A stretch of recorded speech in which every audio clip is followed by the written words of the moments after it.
बहुत लोग वर्कआउट करना शुरू करना चाहते हैं बट उनके मन में बहुत सारे क्वेश्चंस होते हैं और इसी कारण से मैंने आज गूगल पे सर्च किया कि most frequently asked fitness questions क्या होते हैं और उनको एक एक करके मैं आज 10 क्वेश्चंस आंसर करूंगा।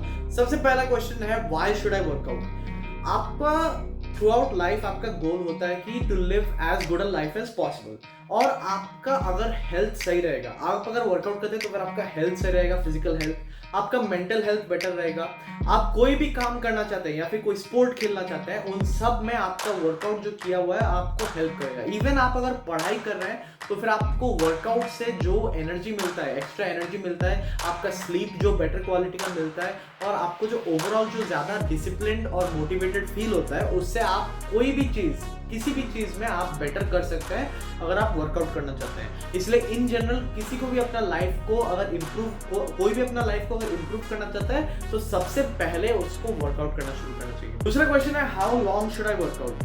तो कितना टाइम के लिए वर्कआउट करना चाहिए? ऑफ कोर्स नो वर्कआउट से बेटर है कोई भी वर्कआउट करना। छोटा सा अमाउंट ऑफ टाइम भी अगर आपको through out the day meal रहा है 10-15 मिनट्स, उसमें भी आप अपना वर्कआउट को कर सकते हैं।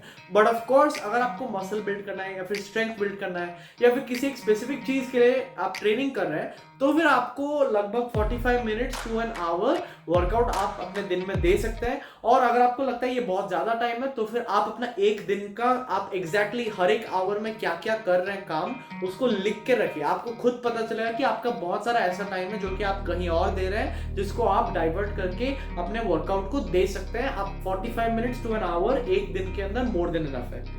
अब should I stretch before my workouts? एक सेकंड, सॉरी, वो बाद वाला क्वेश्चन है। How much rest between workouts? Between workouts आप कितना रेस्ट लोगे? अगर आप मंडे को एक वर्कआउट करते हो तो फिर आप ट्यूसडे को फिर से कर सकते हो, वेंसडे को फिर से कर सकते हो। आप एक एक दिन का गैप देके छोड़ सकते हो। बट इसमें ज्यादा अच्छा क्वेश्चन ये होगा कि सेम मसल ग्रुप का वर्कआउट के बीच में कितना गैप होना चाहिए। अगर आपने लेग्स मंडे को ट्रेन किया तो फिर आपको एटलीस्ट 48 आवर्स का गैप देना चाहिए बिफोर ट्रेनिंग लेग्स अगेन। मतलब मैंने मंडे 12 PM को अगर मैंने लेग्स को ट्रेन किया तो फिर मेरे को फिर वेडनेसडे 12 PM तक एटलीस्ट वेट करना चाहिए before training legs again. Fourth question है आर रेस्ट डेज इंपॉर्टेंट? हाँ, of course rest days important है। आप जब वर्कआउट करते हैं तो फिर आपका मसल्स डैमेज होता है, आपके माइक्रोस्कोपिक लेवल पे टेयर्स डेवलप होते हैं मसल्स के अंदर और आपका बॉडी, आप जो खाना खाते हैं उसको यूज करके, इसलिए प्रोटीन खाना बहुत इंपॉर्टेंट है, आप जो खाना खाते हैं उससे यूज करके उन मसल्स को रीबिल्ड करता है, ज्यादा स्ट्रॉन्ग बना के और ज्यादा मस्कुलर बना के रीबिल्ड करता है, ताकि, और वो इसलिए बनाता है ताकि आपका नेक्स्ट टाइम जब आप वर्कआउट करो तो फिर वो डैमेज ना हो। क्योंकि आपका बॉडी एक सर्वाइवल मशीन है, उसका काम है आपको बेस्ट सूटेड बनाना अपने सराउंडिंग्स के लिए और अपने काम के लिए। तो फिर आप अपने बॉडी को अगर चैलेंज करते जाएंगे तो फिर उस हिसाब से आप बॉडी आपके मसल्स को ज्यादा स्ट्रॉन्ग और ज्यादा लार्ज बनाते जाएगा। फिर ये हो गया फोर्थ क्वेश्चन। अब fifth question, should I stretch before my workouts? Stretching before your workouts is not a good idea, क्योंकि कोई भी rubber band, muscles are like a rubber band, वो लोग कंट्रैक्ट करते हैं, रिलैक्स करते हैं। रबर बैंड को अगर आप बहुत ज्यादा देर तक खींच के रख देते हैं तो फिर उसका जो इलास्टिसिटी होता है वो कम हो जाता है। इसलिए आपको स्ट्रेच जो करना चाहिए वो आपके वर्कआउट्स के बाद अगर आप स्ट्रेच करते हो तो कोई प्रॉब्लम नहीं है, उससे बढ़िया आपका फ्लेक्सिबिलिटी भी बढ़ेगा, आपका जो मसल है वो उसका सोरनेस होने का कम चांस होगा, उतना पेन नहीं होगा मसल्स के अंदर।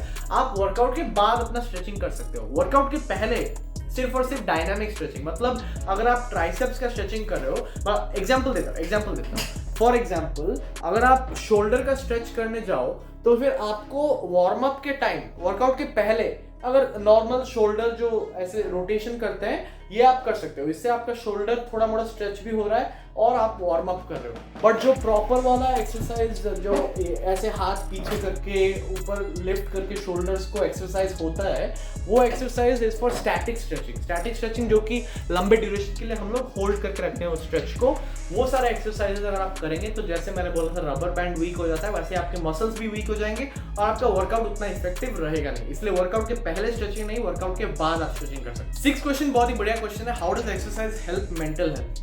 इसके लिए मैं एक एग्जांपल देता हूं बढ़िया वाला। एक चीज है रनर्स हाई बोल के। रनर्स हाई मतलब रनर्स जो बहुत ही लंबे ड्यूरेशन के लिए डिस्टेंस पे भागते हैं। मैं भी खुद जब बहुत लंबा ड्यूरेशन के लिए कभी रनिंग किया हूं तो फिर भी मेरे को फील हुआ है एक सर्टेन पॉइंट के बाद कुछ ज्यादा ही, मतलब बॉडी एक एलिवेटेड स्टेट में आ जाता है, उस टाइम अलग ही लगता है, क्योंकि बॉडी जब इतना हार्ड एक्टिविटी कर रहा होता है तो फिर आपका एंडोर्फिन्स प्रोड्यूस होता है और एंडोर्फिन्स फील गुड हार्मोन्स है, जिससे आपको ओवरऑल आपका जो मूड है वो एलिवेट हो जाता है, आपको बेटर लगता है थ्रू आउट लाइफ।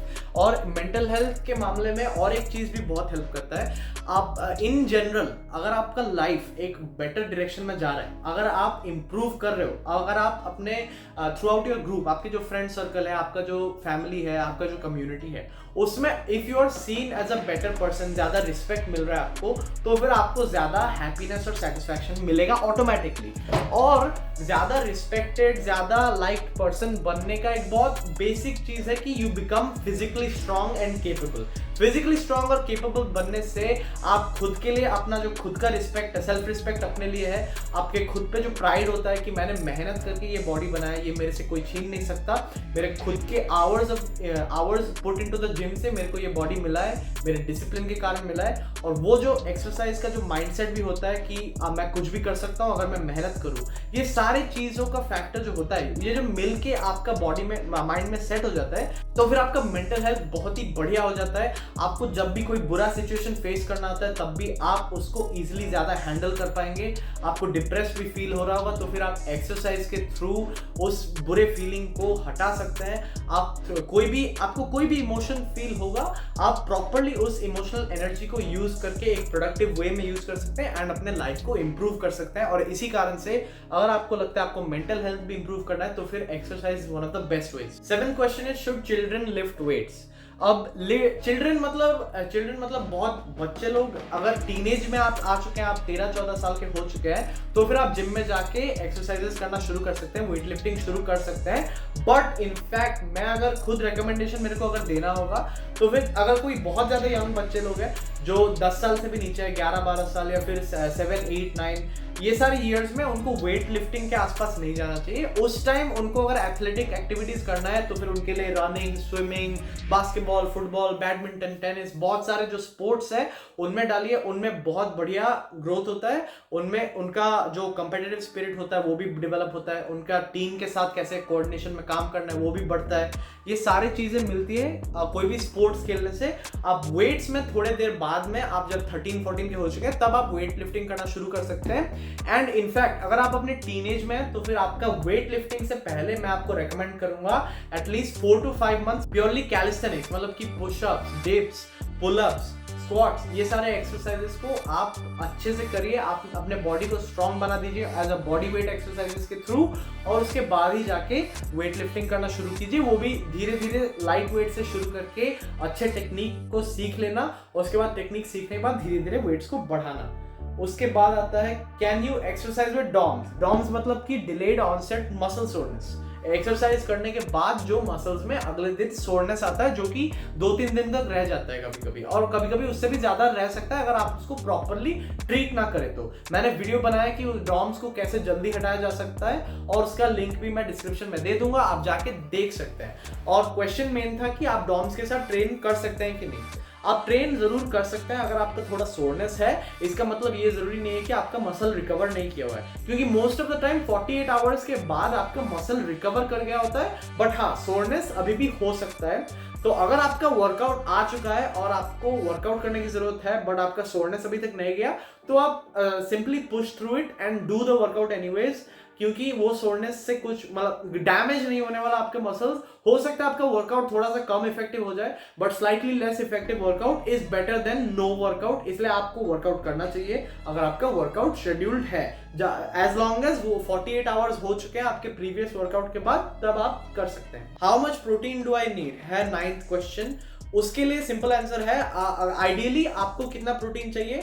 आप 1 to 1.5 ग्राम्स ऑफ प्रोटीन पर पाउंड ऑफ बॉडी वेट, पर किलोग्राम नहीं, पर पाउंड ऑफ बॉडी वेट आपको 1 ग्राम से 1.5 ग्राम्स की जरूरत होती है। अगर ऑफ कोर्स आप जैसे मैं घर में रहता हूँ और मेरी मम्मी मेरे लिए खाना बनाती है, तो आप उस सिचुएशन में क्या कर सकते हैं, आप तो अपना जो फूड है उसमें जो ज़्यादा प्रोटीन रिच फूड्स है उसमें ज़्यादा क्वांटिटी खा सकते हैं, अपना बाकी फूड से थोड़ा क्वांटिटी कम कर सकते हैं, और जो प्रोटीन रिच डिशेस होते हैं उनको बनाने के लिए अपनी मम्मी को रिक्वेस्ट कर सकते हैं ज़्यादा। और उस केस में भी आपका 1 ग्राम पर pound of body weight reach करना थोड़ा मुश्किल है, स्पेशली जब आप खुद के लिए खाना ना बना के आप आपकी मम्मी आपके लिए कुक कर रही होती है तो फिर थोड़ा मुश्किल होता है, बट आप फिर भी ट्राई कीजिए, आपका जितना मैक्सिमम हो पा रहा है उतना तक आप जाइए। और जरूरत पड़े तो जो सप्लीमेंट आता है प्रोटीन पाउडर का, उसको भी आप पी सकते हैं थोड़ा प्रोटीन इंटेक को बूस्ट करने के लिए। और आज का लास्ट क्वेश्चन, और ये बहुत ही बढ़िया क्वेश्चन है, how do I stay motivated to exercise. Exercise के लिए आपको मोटिवेशन की जरूरत नहीं है। मोटिवेशन आपको सिर्फ इनिशियली स्टार्ट करवाता है, बट आप हर दिन कोई भी मोटिवेटेड फील नहीं करता। माइकल फेल्प्स हर दिन उठ के एक्साइटेड नहीं होता जाके स्विमिंग करने के लिए। यूसेन बोल्ट हर दिन जाके एक्साइटेड नहीं होता है जाके ट्रैक पे भाग के 2-3 घंटा का स्ट्रेन्युअस ट्रेनिंग करने के लिए। कोई भी एथलीट या फिर कोई भी लिफ्टर जो कि लॉन्ग ड्यूरेशन से करते आ रहा है, उनको हर दिन मोटिवेशन फील नहीं होता है, उनको वर्कआउट करने के लिए कोई मन नहीं करता है, उनको मन करता है आपकी तरह वर्कआउट स्किप करने का।